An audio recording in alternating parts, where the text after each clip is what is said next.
للبابا روتي ليه عشاق كتير، من ضمنهم بصراحة أنا من الناس اللي بحبها، يعني بحبها قوي، بحب ريحة النسكافيه في المعجنات، حلوة قوي بتدي. يلا بينا نشوف هتعمل ازاي. أول حاجة هجيب برطمان أو كوباية ليها، يعني كوباية ليها غطا، يعني هغطيها كبيرة، هحط فيها كوب حليب دافي على معلقة خميرة على معلقة سكر، هقلبهم واروح مغطياهم حلو واسيبهم على جنب. هجيب طبعا بولة العجان، انا هعجن في عجان، تتعجن عادي بالايد على فكرة. هحط فيها 3.5 دقيق وخلي ربع كوباية على جنب.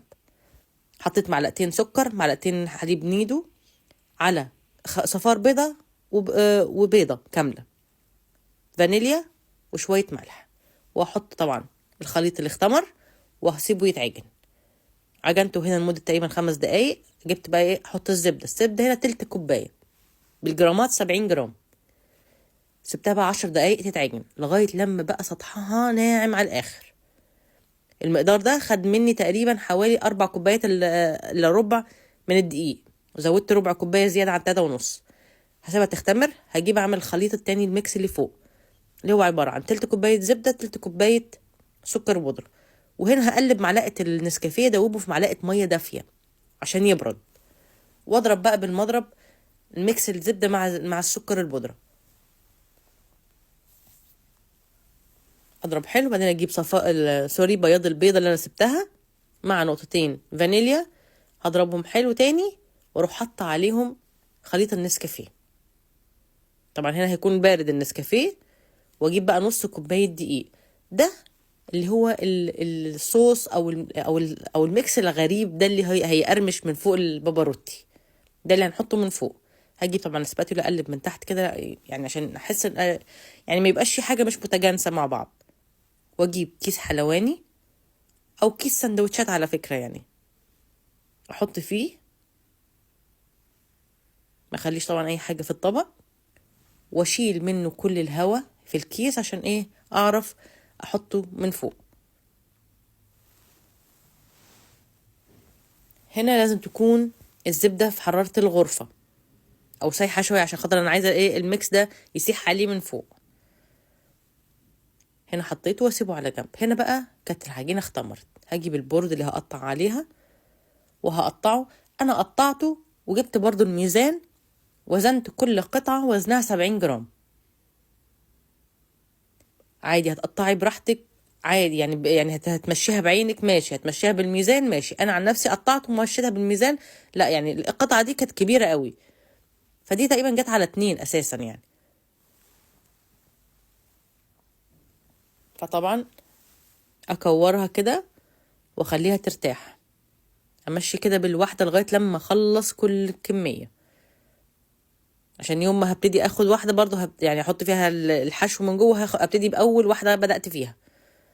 هنا اجيب برضو، انا كله وزنته على فكرة ما بين 70 ل 72 طبعا، يعني ايه في فروقات، 2 دي 3 جرام دي ما عادي ما بدقش فيها يعني.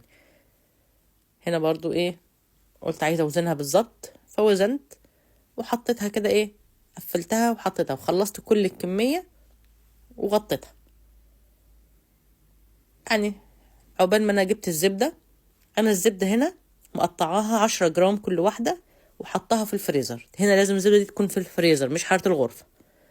هفتح كل واحدة، ابتدي بقى بالاولانية خالص واروح حاطة فيها الزبدة واقفلها حلو. بصي تقفيله حلو حلو، يعني قفلي حلو وكوري وحطي بقى في الصينيه عشان تخمر،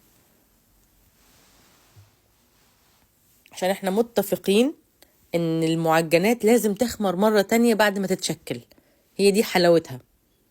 افرد زي كانك بتفردي القرص، هتحطي فيها حته الزبده وقفلي. عايز تحطي فيها شوكولاته بس تجمدي برضو الشوكولاته او اي حاجه عندك من جوه. هخلص طبعا كل الكميه هنا واسيبها اغطيها واخليها بقى. انا مش هقول لك مثلا نص ساعه، لا انا خدت مني اكتر من نص ساعه، الجو كان برد قوي. بعدها افتح الفرن، طبعا الفرن شغال على درجه حراره 200. هحط الخليط اللي فوق ده وانا مدخلاها للفرن، مش هخليها تختمر بيه، لا هحطه وهي داخله للفرن.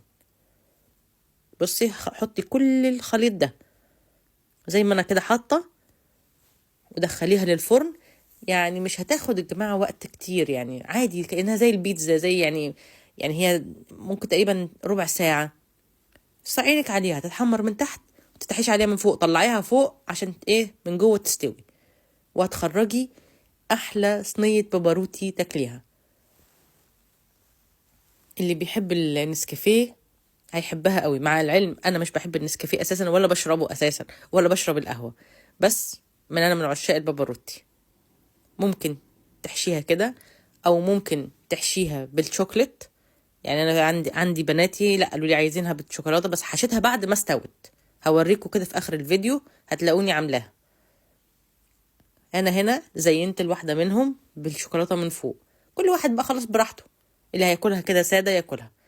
التانية لا حشيتها لها كده ايه من جوه شوكولاته ومن فوق شوكولاته. يا رب يكون الفيديو عجبكم، ان شاء الله نتقابل في فيديو تاني.